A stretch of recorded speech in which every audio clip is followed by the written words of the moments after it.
रामायणाच्या युद्धानंतर सगळे वानर, ऋषी, देव एकत्र जमले होते. सर्वजण आपापल्या पराक्रमाच्या गोष्टी सांगत होते. सुग्रीव म्हणाला, मी सैन्य आणले. अंगद म्हणाला, मी रावणाच्या दरबारात पाय रोवला.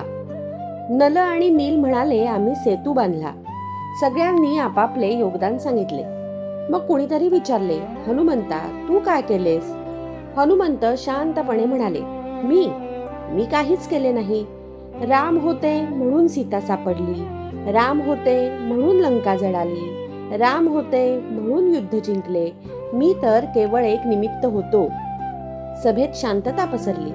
श्रीरामांनी हनुमंताकडे पाहिले. डोळ्यात अश्रू होते.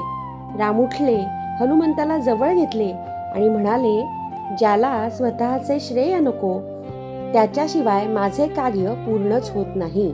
म्हणूनच समर्थ रामदास म्हणतात, करी काम निष्काम या राघवाचे, करी रूप स्वरूप सर्वा जीवांचे, करी छंद निर्द्वंद्व हे गुण गाता, हरी कीर्तनी वृत्ती विश्वास होता.